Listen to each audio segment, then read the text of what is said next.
In the gentle twilight of Jetavana Monastery, I approached the Buddha, burdened with questions that consumed my heart. "Blessed One," I said, kneeling before him, "my heart seeks happiness, but discontent shadows my every step in life." Among them, Ananda approached, his gaze filled with uncertainty and longing. "Master," he asked, "how can I be at peace with myself?" The Buddha regarded Ananda with gentle eyes, his voice soothing like the breeze that passed through the leaves. "Where does this restlessness within you seem to arise?" I lowered my head, replying, "I strive tirelessly to bring comfort, yet I feel the ache of emptiness within." "Your efforts are noble," the Buddha acknowledged, his tone gentle. "Yet, tell me, what do you strive to achieve?" "Comfort, Blessed One," I answered, confused. "To provide for my family, to weave a future free of burdens and grief." The Buddha gestured toward the woven mat beneath us, its intricate patterns reflecting the interplay of threads and design. "Look closely at this mat," he said. "What binds its strength and beauty together?" "The threads, Blessed One," I answered, studying the texture. "Their weaving creates the form and resilience of the mat." "Exactly," the Buddha replied. "And what do you think binds your life together? Creating the fabric of your days?" I faltered, unsure. I do not know, Master." "Take these seeds," he said, "and plant them in the earth. Nurture them daily with care and mindfulness." "Blessed One," I asked hesitantly, "does this mean that my discontent stems from the threads I have chosen?" "Indeed," the Buddha answered. "Examine what threads dominate your mind. Are they coarse with craving, anger, and doubt?" I thought deeply, realizing the weight of his words. Then, "Blessed One, how do I weave a life of harmony and joy?" "Begin by observing the nature of your threads," the Buddha instructed. "Mindfulness is the loom through which clarity emerges." "Does this mean I must first unravel my discontent?" I asked, fear mingled with hope in my voice. "Not unravel, but transform," the Buddha said. "Recognize each moment as an opportunity to choose noble threads for your life." "But what are these noble threads?" I asked earnestly, longing to understand. "Kindness, compassion, and wisdom," the Buddha replied. "These threads strengthen the fabric of life, bringing contentment and unity." "Blessed One," I said, trembling, "what if I fail to weave with noble threads and falter in my practice?" The Buddha smiled gently, his presence a beacon of reassurance. "Even a single thread of kindness begins the healing process. But how can I discern when my threads are unwholesome?" I asked, desperate for guidance. "Through mindfulness and reflection," the Buddha instructed. "When you observe discontent, pause and examine the thoughts feeding its growth." "But, Master, what if the coarse threads seem overwhelming? Their presence too deep to replace easily?" I inquired. "Change does not come instantly," the Buddha explained. "Patience and persistence slowly replace the old with new, noble threads." I nodded, feeling a seed of understanding take root within my heart. "Blessed One, can you share more guidance for my path?" "Of course," the Buddha said. "Focus on gratitude. It is a golden thread that uplifts and inspires a harmonious fabric." "Gratitude for what, Blessed One?" I asked. "Even small blessings, or only grand fortunes?" "For every breath, every moment," the Buddha answered. "Gratitude transforms challenges into opportunities and fosters resilience in the face of suffering." Tears welled in my eyes as his words illuminated my heart. "I understand now, Master." The Buddha spoke again, his words resonating deeply within their hearts. "To be at peace, one must be present, surrendering distractions of past and future." "Yes, child, happiness is woven moment by moment, with threads of intent and practice. Peace is not given, nor earned. It is cultivated patiently, like nurturing seeds into life." I resolved to weave my life anew, threading each moment with kindness, gratitude, and wisdom. As he had taught, the serene presence of the Buddha filled the air, his teachings echoing in my soul as a guiding light. From that day forward, I embraced mindfulness, weaving the noble threads of life one moment at a time. Another day, another moment beneath the ancient trees of Jetavana Monastery. The world seemed still yet brimming with invisible life. A disciple approached the Buddha with slow steps, his eyes reflecting a storm of confusion, his voice trembling with unspoken despair. "Blessed One," the disciple began, bowing deeply, "I feel trapped by suffering, unable to grasp happiness no matter how I strive." Buddha stood gracefully, his presence radiating tranquility, as he turned toward the horizon, leaving his disciples with renewed strength and hope. The group watched him leave, holding his profound teachings within themselves like treasures meant to guide their unfolding journeys ahead. "I face disappointment and loss, Blessed One," the disciple answered. "Life feels like the barren soil where nothing ever flourishes." The Buddha gestured toward the lotus pond nearby, its surface rippling gently in response to the caress of the wind. "Do you see the lotus flowers blooming within the pond?" the Buddha asked, guiding the disciples' focus to the serene blossoms. "Yes, Blessed One," the disciple replied, his gaze fixated on the flowers, their perfection stark against his inner struggles. "Where do their roots rest?" the Buddha asked, his tone calm yet probing, inviting the disciple to observe deeper truths. "In the mud, Master," the disciple answered slowly, realization beginning to dawn upon his face as he studied the pond's depths. "Indeed," the Buddha confirmed, "the beauty of the lotus cannot exist without the mud that nourishes and anchors its roots." "But, Master," the disciple queried hesitantly, "how can something pure and beautiful arise from such filth and darkness?" "The mud holds potential," the Buddha explained. "It is not merely dirt but the source of life and transformation for the lotus." The disciples, brow furrowed, struggling to connect the lesson to the currents of his own existence burdened with suffering. True happiness, like the lotus, requires understanding the nature of suffering and embracing its role within life's cycles, the Buddha said. The disciple nodded faintly, his heart tentatively opening to the unfamiliar perspective that painted suffering in a transformative light.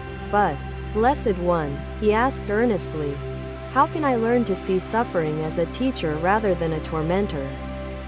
"Begin by observing your emotions and the stories you tell yourself," the Buddha instructed, his words deliberate yet compassionate.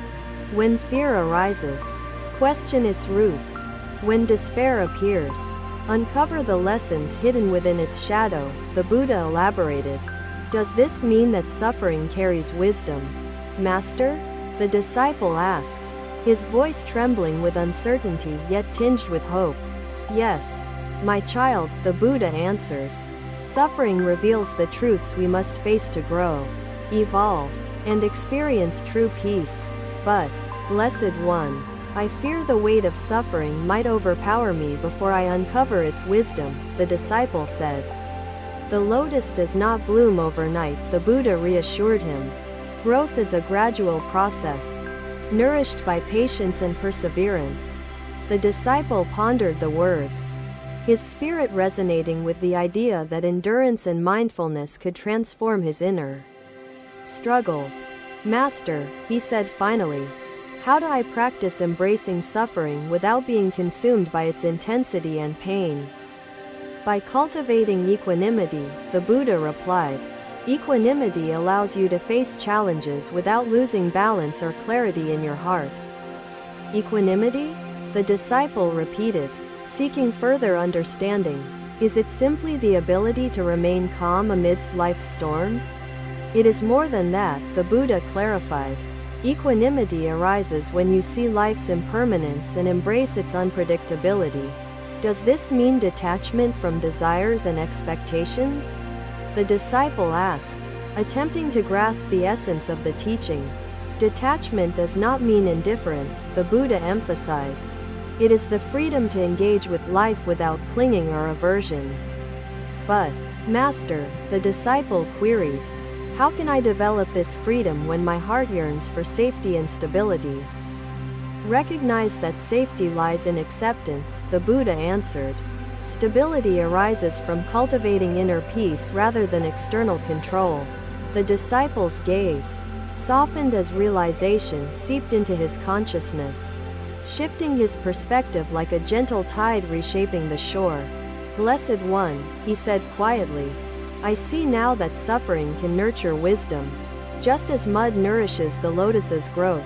Yes, the Buddha affirmed with a gentle nod. This understanding is the first step toward cultivating the happiness you seek.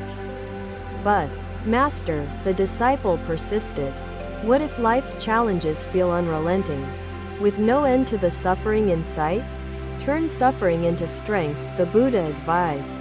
Like the lotus rises above mud, you can transcend challenges through resilience. Resilience, Blessed One? The disciple asked, how does one cultivate resilience in the face of overwhelming adversity? Through mindfulness and compassion, the Buddha said. Resilience is not merely enduring hardship but transforming it into a path of growth. The disciple bowed deeply, his heart heavy yet paradoxically lighter with the wisdom the Buddha offered with such compassion. The lotus pond shimmered in the fading sunlight, its tranquility mirroring the disciple's burgeoning journey toward understanding and peace. As the day gave way to night, the Buddha's teachings illuminated not only the disciple's path but also his very soul. The moon rose above Jetavana Monastery, its light a silent witness to the moments of awakening beneath its ancient canopy. The disciple resolved to see suffering not as an enemy but as a vital force shaping his growth and transformation. With renewed determination, he vowed to embrace life's mud with gratitude, knowing it nourished the seeds of happiness within. Thus, the disciple stepped into the night, his heart guided by the wisdom of the lotus and the Buddha's timeless words. Another day, another moment of quiet contemplation beneath the canopy of ancient trees. The monastery breathed with serene vitality. A disciple approached the Buddha, his hands folded in reverence, his heart heavy with the weight of unspoken yearning. Blessed One, the disciple began, his voice trembling slightly, I seek a treasure that will bring true and lasting joy. Ananda, the Buddha said, peace blooms like these flowers, nurtured by sunlight, water, and the unseen richness of the soil. He knelt beside a blossoming plant, his gentle hand tracing its delicate petals as the disciples watched in attentive silence. The Buddha gestured toward the open field, where the breeze played with golden stalks of grass, dancing with effortless grace.